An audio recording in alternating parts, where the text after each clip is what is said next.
तो फिल्म की शुरुआत में हम मेन कैरेक्टर ब्रैड को देखते हैं, जो एक पायलट था। वो एयरपोर्ट पर आगे बढ़ रहा था, साथ ही अपनी बेटी से वीडियो कॉल पर बात भी कर रहा था। वो उसे कहता है कि मैं काम खत्म करके जल्दी तुमसे मिलने आऊंगा, जो सुन वो खुश हो जाती है। इसके बाद ब्रैड पायलट वाले केबिन में आकर अपने साथी पायलट से मिलता है और दोनों अपने अपने बारे में बातें करने लगते हैं। फिर फौरन बाद ब्रैड को बाहर बुलाया जाता है। एक ऑफिसर उसे बताता है कि इमरजेंसी की वजह से तुम्हें एक कातिल को अपने साथ ले जाना पड़ेगा, जो बहुत ही ताकतवर है, जिसका नाम टोनी है। ये जिम्मेदारी हम तुम्हें इसलिए दे रही है क्योंकि तुम काफी समझदार हो, जिस पर वो मान जाता है और अपने प्लेन के बाकी स्टाफ से आकर मिलता है। और ये लोग मुसाफिरों के बारे में बात करने लगते हैं कि सब आ गई है कि नहीं। और जैसे ही फिर सारे मुसाफिर आकर प्लेन में बैठ जाते हैं तो ये लोग फौरन अपनी उड़ान भरते हैं। ब्रैड अपने साथी पायलट को बताता है कि मैं अपनी बेटी से बहुत प्यार करता हूँ और बहुत जल्द उससे मिलने वाला हूँ। हमारे एक दूसरे के अलावा और कोई नहीं है। और फिर ये लोग रात तक प्लेन में सफर करते रहते हैं। लेकिन तभी अचानक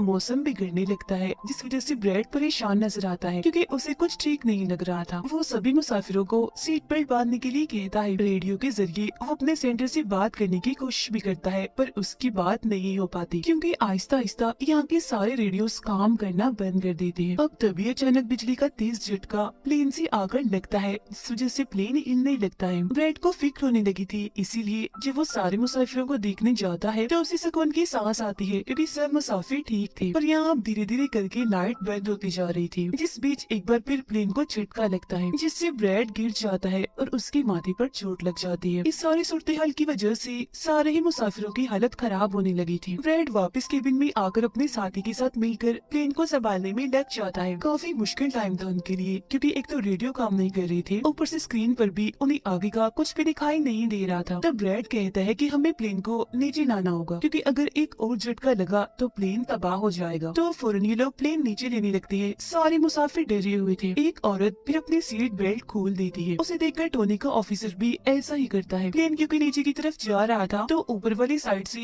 वो जोर से टकराते हैं, इतनी जोर से कि फौरन ही उनकी मौत हो जाती है। अचानक तेजी से प्लेन नीचे आने लगता है। तब ब्रैड और उसका साथी जल्दी से इसे कंट्रोल में कर लेती है। तभी एयर होस्टेस आकर ब्रैड को बताती है कि मुसाफिरों की हालत खराब हो रही है, जिस पर वो कहता है कि सबको संभालो, अपनी अपनी सीट्स पर बैठने का कहो क्योंकि जल्दी हम करीबी एयरपोर्ट पर उतरने वाले हैं। अभी दोनों देखती है कि हम एक आइलैंड के ऊपर से गुजर रहे हैं, तो कोई और रास्ता फिलहाल ना होने पर ये इस आइलैंड पर प्लेन उतारने का फैसला करती है। वो कोई ठीक सी जगह देकर फिर प्लेन को उतार ही देती है। हालांकि उन्होंने इमरजेंसी लैंडिंग की थी, पर फिर भी सही सलामत वो उतर ही गई थी। अब ब्रैड और उसका साथी तब खुश होते हैं जब उन्हें पता चलता है कि थोड़ी बहुत बिजली अभी भी प्लेन में है। इसके बाद ब्रैड सभी को नीचे उतरने का कहता है। उधर प्लेन की कंपनी का मालिक भी देख लेता है कि अचानक प्लेन कहीं गायब हो गया है क्योंकि उसने प्लेन को लैंड होते हुए नहीं देखा था और काफी देर से रेडियो खराब होने की वजह से उसका राब्ता भी नहीं हो पाया था, इसीलिए वो थोड़ा टेंशन में नजर आता है। अब एयर होस्टेस ब्रैड को आकर बताती है कि टोनी को लाने वाली ऑफिसर की मौत हो गई है। जिसमें ब्रैड को दुख तो होता है, पर वो उसे कहता है कि चलो जो भी हुआ अब बाकी मुसाफिरों का ख्याल रखो। अब सारे लोग इस सोच में थे कि हम यहाँ क्यों उतरे हैं, जिस वजह से ब्रैड सामने आकर बताता है कि इमरजेंसी की वजह से हमें यहाँ उतरना पड़ा। प्लेन में अभी भी थोड़ी बहुत बिजली मौजूद है, जिससे हम बाकी बिजली की चीजों को ठीक कर लेंगे। तब तक आप लोग यहाँ आराम से रहिए, खाना पानी मिलेगा और रहने की जगह भी, और आप लोग घबराइएगा नहीं, बहुत जल्द हम यहाँ से निकल जाएंगे। उधर प्लेन कंपनी के मालिक की मुलाकात एक रेस्क्यू एक्सपर्ट से होती है, जो ऐसे लोगों को खोज निकालने का काम करता है जो मुश्किल में कहीं फंसे होते हैं। कंपनी का मालिक उसे कहता है कि मुझे मेरे प्लेन की सारी डिटेल्स, जैसे कि वो कहाँ गया, उसके वर्कर्स, मुसाफिरों की सबकी जानकारी चाहिए। अब ब्रैड प्लेन के पास आकर उसे ठीक करने में लग जाता है, पर वो देखता है कि प्लेन में पावर बिजली काफी कम है, इसीलिए इनको इंतजार करना होगा क्योंकि रेडियो भी अभी काम नहीं कर रहे। फिर जब वो इस बारे में अपने साथी पायलट को बताता है तो उसका साथी नक्शा देखकर बताता है कि हम एक प्राइवेट आइलैंड पर फंसे हुए हैं। ये कोई आजाद जगह नहीं है, बल्कि यहाँ एक प्राइवेट आर्मी का कब्जा था, जो बुरे लोग थे क्योंकि उसमें सारे ही गुंडे थे, और अगर उन्होंने हमें कोई भी नुकसान पहुँचाया तो गवर्नमेंट भी हमें नहीं बचा पाएगी। जिसमें ब्रैड कहता है कि अब कैसे भी करके हमें अपनी रेस्क्यू टीम को यहाँ बुलाना ही होगा ताकि वो आकर हम सबको बचा ले, क्योंकि यही एक रास्ता है यहाँ से निकलने का। अब ब्रैड सबके पास आकर उन्हें बताता है कि किसी खराबी की वजह से रेडियो अभी भी काम नहीं कर रहा, जो सुनकर सारे लोग काफी परेशान हो जाते हैं। ब्रैड उन्हें भी तसल्ली देता है कि हम आइलैंड की दूसरी साइड पर जाकर रेडियो को ढूंढेंगे और अपनी टीम से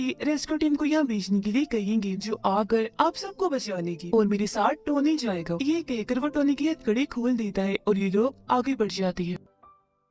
अब हम प्राइवेट आर्मी यानी जो बुरे लोग थे उनके हेड को देखते हैं, जिसके पास एक आदमी आकर बताता है कि यहाँ आइलैंड पर एक प्लेन आकर रुका है इमरजेंसी की वजह से, और उसके अंदर बहुत सारे लोग हैं जो अलग अलग मुल्कों से हैं। जो सुनकर प्राइवेट आर्मी का हेड उसे पैसे देता है इस जानकारी की और फौरन अपनी टीम को तैयार होने का कहता है, क्योंकि शायद ये लोग उन्हें लूटने के इरादे से जाने वाले थे। आइलैंड के जंगल में ब्रेड और टोनी आगे बढ़ रहे होते हैं। टोनी ब्रेड से पूछता है कि तुमने मुझे आजाद क्यों किया और अब कहाँ लेकर जा रहे हो? तब ब्रेड उसे कहता है क्योंकि मैं तुम्हारी वजह से सबको खतरे में नहीं डाल सकता, और यहाँ एक खतरनाक प्राइवेट आर्मी है जिसका मेरे साथ मिलकर तुम्हें सामना करना है। वो फिर और भी बहुत सारे सवाल ब्रेड से करता है और फिर अचानक ही चुप हो जाता है। तो जब ब्रेड पीछे मुड़कर देखता है तो टोनी वहाँ नहीं था, वो गायब हो गया था। उधर रेस्क्यू एक्सपर्ट प्लेन की जानकारी निकालने में लग जाता है। एक वीडियो में वो ब्रेड को देखता है जो झगड़ते हुए मुसाफिर से लड़कर उसे काफी मारता है। अब उसकी लड़ने की मारते देखकर रेस्क्यू एक्सपर्ट काफी खुश हो गया था, जिसके बाद वो एक प्राइवेट कंपनी के लीडर से बात करता है। कहता है कि आप लोग तैयार रहिए, कभी भी आपकी जरूरत हमें पड़ सकती है, जिस पर वो हाँ बोलता है। जंगल में आगे बढ़ते हुए ब्रेड एक खाली पड़ी फैक्ट्री में जाता है, जहाँ वो एक बंद रेडियो मशीन को ढूंढ ही लेता है और फिर उसे ठीक करके फोन लगाता है। हेल्पलाइन पर उसकी बात होती है, जिन्हें वो अपने प्लेन और इस आइलैंड के बारे में बताता है, लेकिन लाइन में कोई गड़बड़ी होने की वजह से सामने वाला इंसान उसकी बात सुन ही नहीं पाता। तब उसे एक आइडिया आता है, वो ये सारी चीजें अपने बेटे को लिखवा कर उसे अपने ऑफिस में बताने का कहता है। अब तभी एक आदमी आकर ब्रेड पर हमला कर देता है, तो वो उसे पकड़कर काफी मारता है और बेहोश कर देता है। तभी ब्रेड को महसूस होता है जैसे इस कमरे में कोई आ रहा है, इसीलिए जल्दी से वो छुप जाता है। पर वहाँ और कोई नहीं बल्कि टोनी था, जिसने बहुत सारे गुंडों को मारकर उनके हथियार ले लिए थे, और वो ब्रेड को आवाज लगाने लगता है। फिर जब ब्रेड सामने आता है तो कुछ हथियार वो उसे भी दे देता है। इसके बाद ये दोनों नीचे की तरफ आने लगते हैं। तब यहाँ उन्हें एक कैमरा मिलता है जिसमें चल रही वीडियो से उन्हें पता चलता है कि वो खतरनाक प्राइवेट आर्मी यहाँ आने वाले लोगों को अगवा कर लेती है और फिर उन लोगों की फैमिली से अच्छी खासी रकम लेती है उन्हें छोड़ने के बदले। जो देख वो समझ जाते हैं कि हमारे मुसाफिर भी खतरे में हैं। अब ये दोनों बाहर खड़ी गाड़ी में आकर बैठ जाते हैं और अपने मुसाफिरों की तरफ जाने लगते हैं। उधर जब सारी मुसाफिर बैठी हुई थी तो तभी उन्हें किसी गाड़ी की आवाज आती है। वो ये सोचकर काफी खुश हो जाते हैं कि जरूर ये ब्रेड है, पर ब्रेड नहीं, वहाँ तो वो खतरनाक प्राइवेट आर्मी थी। वो गोलियां चलाकर इन लोगों की तरफ बढ़ रही थी। इन गोलियों की आवाज ब्रेड और टोनी ने भी सुन ली थी। प्राइवेट आर्मी का हेड पायलट से सभी मुसाफिरों की लिस्ट मांगता है। तब जल्दी से एयर होस्टेस उसे लिस्ट लाकर दे देती है। फिर वो हेड पूछता है कि तुम्हारा सीनियर पायलट ब्रेड कहाँ पर है, जिस पर वो बताता है कि किसी काम से वो जंगल में गया था पर अभी तक वापस नहीं आया। इसी दौरान एक औरत वहाँ से भागने की कोशिश करती है, पर वो लोग गोली चलाकर उसे मार देते हैं। ये आवाज सुनकर ब्रेड उनकी मदद करने के लिए भागता है, पर टोनी उसे रोक लेता है। गुंडे सारे मुसाफिरों को बस में बिठाने लगते हैं, क्योंकि वो इन्हें अपने साथ ले जा रहे थे बंदी बनाकर। उनका लीडर अपने दो साथियों को कहता है कि प्लेन में जाओ और सारा जरूरी कीमती सामान ले आओ, जिसके बाद खुद वो सारे मुसाफिरों को लेकर यहाँ से निकल जाता है। तब ब्रेड टोनी पर गुस्सा करने लगता है कि वो हमारे लोगों को ले गए और तुमने मुझे जाने ही नहीं दिया, जिस पर टोनी उसे समझाता है कि वो काफी बड़ी आर्मी थी, खतरनाक लोग है वो, अगर तुम चली भी जाती तो इतनी बड़ी आर्मी से अकेले नहीं लड़ पाती। फिर अब ये दोनों दुखी तो थे पर आगे बढ़ जाते हैं और उन दोनों गुंडों को पकड़ लेती है जो प्लेन से कीमती सामान ले रही थी। ब्रेड गन पॉइंट पर उनसे पूछता है कि मुसाफिरों को लेकर कहाँ गया होगा तुम्हारा हेड, जिस पर वो बताता है कि यहाँ एक खाली फैक्ट्री है, वहीं गए होंगे वो लोग। अब रेस्क्यू एक्सपर्ट को ब्रेड की बेटी से उधर की सारी सूरत हाल का पता चल गया था, यानी कि उनका प्लेन वहाँ एक आइलैंड पर फंसा हुआ है और साथ ही वहाँ एक काफी खतरनाक प्राइवेट आर्मी भी है। वो इस बारे में प्लेन कंपनी के मालिक को बताता है, जिस पर वो कहता है कि फौरन अपनी प्राइवेट टीम और रेस्क्यू टीम को भेजो। फिर ये लोग जैसे तैसे करके उस आइलैंड और उनके प्लेन को ढूंढ ही लेते हैं। जहाँ इनके बीच फैसला होता है कि प्राइवेट टीम का लीडर सबसे पहले वहाँ जाएगा अपनी टीम के साथ। उधर एक गाड़ी के जरिए ब्रेड और टोनी फैक्ट्री की तरफ जा रही थी, जिसके पास पहुंचकर ये चुपके से अंदर घुस जाते हैं, जहाँ वो सारे गुंडे मुसाफिरों की वीडियोस बना रहे थे, ये दिखाने के लिए कि कौन सा मुसाफिर किस मुल्क से है। अब प्राइवेट टीम भी प्लेन के पास पहुंच जाती है, पर इन्हें जब वहाँ कोई नहीं दिखता तो टीम का लीडर प्लेन के अंदर जाकर चेक करता है, जहाँ 2 लोगों की लाशें थी। इसके अलावा वहाँ ब्रेड का छोड़ा हुआ मैसेज भी मिल जाता है, जो कि उस फैक्ट्री तक आने का रास्ता था। फैक्ट्री में दोनों छुपकर उन गुंडों पर नजर रख रही थी, जिनमें से 2 गुंडों को वो पीछे से आकर पकड़ लेते हैं और मुंह बंद करके उनका दम घोट देते हैं, जिससे उनकी मौत हो जाती है।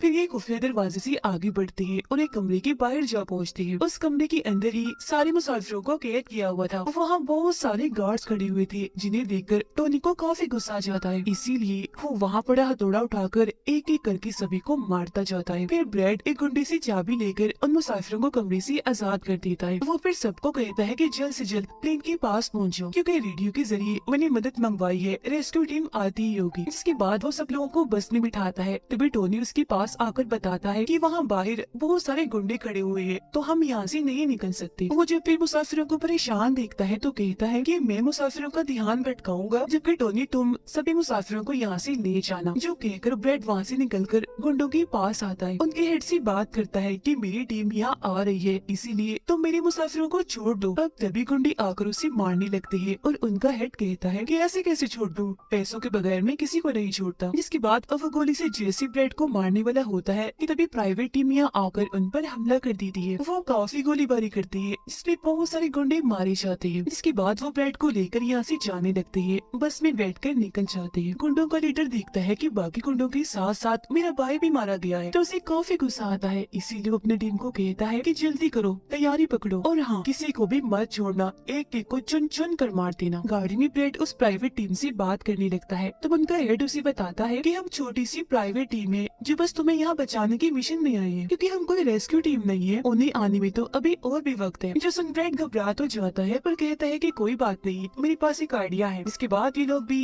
प्लेन के पास आ जाते हैं, जहाँ सारे मुसाफिरों को टोनी पहले ही ला चुका होता है। ब्रेड फिर अपने लोगों को कहता है कि प्राइवेट टीम हमारी मदद करने यहाँ आ गई है और अब उनकी मदद से हम प्लेन को चला लेंगे और फौरन यहाँ से निकल जाएंगे। तो आप सब लोग जल्दी से प्लेन में बैठ जाएं, क्योंकि हम रेस्क्यू टीम का इंतजार नहीं कर सकते। उन्हें आने में वक्त है और अगर हम यहाँ रुके तो उस खतरनाक आर्मी के हाथों मारे जाएंगे। जो सुनकर सारे लोग प्लेन में बैठ जाते हैं, जबकि ब्रेड प्राइवेट टीम के लीडर के साथ मिलकर प्लेन को ठीक करने में लग जाता है। जहाँ तभी वो गुंडे आकर इन पर हमला कर देती है, जिनको देखकर प्राइवेट टीम उन्हें रोकने में लग जाती है और यहाँ दोनों तरफ से ही काफी गोलीबारी होती है। पर इस टीम के पास काफी अच्छी गन्स थी, तो वो बहुत सारे गुंडों को मार गिराती है। ब्रेड टीम के लीडर को बताता है कि मैं अगले 5 मिनट में प्लेन को स्टार्ट कर दूंगा, मतलब कि चला दूंगा, जिसके बाद हम सब लोग उड़ान भरेंगे। फिर वो टोनी का शुक्रिया भी अदा करता है कि तुमने मेरा इतना साथ दिया। फिर ब्रेड गोलियों के बीच से ही होता हुआ अंदर आकर बैठ जाता है और अपने साथी पायलट के साथ मिलकर प्लेन चलाने लगता है। टोनी की गोलियां खत्म हो गई थी और जब वो प्राइवेट टीम का बैग चेक करता है तो उसे वहाँ पैसों से भरा हुआ एक बैग मिलता है। पर फिलहाल पैसों को ऐसे छोड़कर दूसरे बैग से गन लेकर दोबारा गुंडों से डरने लगता है, जहाँ तब तक ब्रेड भी पूरे प्लेन को घुमा भी चुका होता है। फिर वो प्राइवेट टीम भी प्लेन में चढ़ने लगती है। ब्रेड को प्लेन कंपनी का मालिक बताता है कि मैं तुम्हें कोई महफूज जगह बता दूंगा जहाँ तुम जा सकते हो। सभी लोग तो प्लेन में चढ़ जाते हैं, पर टोनी नहीं चढ़ता। वो पैसों से भरा बैग लेकर वहाँ से भागने लगता है। तब उसे जाता हुआ देखकर प्राइवेट आर्मी उनके प्लेन पर हमला कर देती है। उनका हेड प्लेन के सामने रॉकेट लॉन्चर लाकर उन्हें एक ही झटके में उड़ाने का सोच रहा था, लेकिन उसे टोनी देख चुका था। वो उसे गोली मारकर गिरा देता है, ऐसा करने से रोक लेता है। ये देखकर ब्रेड को बहुत खुशी होती है, जिसके बाद वो अपनी पूरी ताकत लगाकर प्लेन उड़ाने में कामयाब हो ही जाता है। इस वजह से टोनी भी खुश था और वो भी फिर वहाँ से चला जाता है। ब्रेड प्लेन को आइलैंड से दूर ले जाता है, जबकि प्लेन का मालिक उसे एयरपोर्ट का बताता है जहाँ ये लोग जा सकते थे, जो काफी करीब था। तब ब्रेड उस तरफ प्लेन ले जाने लगता है, पर एक बार फिर प्लेन तबाह होने लगता है। इसलिए ब्रेड दोबारा से इमरजेंसी लैंडिंग करवाता है और उनका प्लेन नीचे आने के बाद जंगल के रास्ते आगे बढ़ने लगता है। सब लोगों की जान बच गई थी, इसीलिए वो काफी खुश थे। उधर प्लेन कंपनी का मालिक और उसकी टीम भी बेहद खुश थी। ब्रेड और उसका साथी भी सुकून की सांस लेते हैं कि कम से कम वो उस आइलैंड से तो निकल आए थे और सबकी जान भी बच गई थी। कुछ ही देर में यहाँ इनकी रेस्क्यू टीम भी आ जाती है, जिन्हें देखकर सारे मुसाफिर खुश तो थे,